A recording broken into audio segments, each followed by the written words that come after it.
bija tāda lieta, ka Olijās jānezina vairāk kā 10 gadus, un es laikam bija neapņēt. Bet vakar notika kaut kas. Nostos viņš tur pie mums, Somijā 80 gadi. Un man pasauc uz istabu, mums ir tā klausies. Tad to Jāna nav sarežģīti tagad. Es saku, nu ir. Bet, zini, Līga teica tā, viens foršs džeks palicis. Beidzot ir kāds rados, kam nav nekādu problēmu. Viņš saka, vienīgais, ar ko gribas runāt. Īstenībā dzimšanas diena Olmēja pirmdiena, mēs braucām ātrāk, lai tiktu uz dievkalpojumu. Un mana brāļa meita vecākā Līga pacentās atbraukt tāpēc vien, ka viņai iepatikās saruna pa telefonu ar Jāni. Ko viņa tur čaloja, nezinu. Jo tagad īstenībā man tā greizsirdība arī pazudus pēc Inkantera subotēm. Vairāk Jāņa īziņās un telefonos nevienu. Saprotu, kāpēc notiek tā kampšanās, nav vairs tas.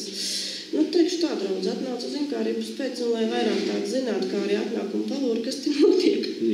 Un piepildās vairāk tādu, kā es jau te tā ir gada jubilējā, tā aiz muguras, visiem aiz muguras. Tagad nezinu, kas ar mani notiek. Forši atbrīvojos un iesaku visiem aizbraukt uz Inkanteru, jo es īstenībā ļoti izmainījusies tieši pēc Inkanteru, nevis pēc dievkalpojumiem. Draudzē, piedodiet, ka es tā saku, bet tas tā ir. Smaidīgi, ko tu smaidīgi? Tu vēl neesi pārtāpis smieties.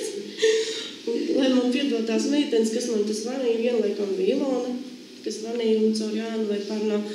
Un es biju tāda, nešpatna diezgan pret to māsu Ilonu. Teicu, lai, viņi te man runās, ka seši cilvēks, ko gribu manis nerunāšu. Un nerunāju, diezgan liela spītība man arī ir. Bet Ome jau ir tāds, ka viņa kā savas bībeles un grāmatas un dziesmas par Dievu nonāk iemārā nelaiž. Viņa jau vairāk kā 20 gadus ir Dievu.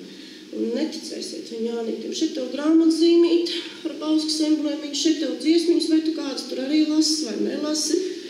Un vakarā tā, abi divi ielien istabā un skaita un dziesmiņas. Un Oma saka tā, ja nu Dievs man dos nodzīvot, Jānis saka dos, tad atbrauc vasarā vēl, vai kad tu tur vari tiec, tad atbrauc pavasarīs.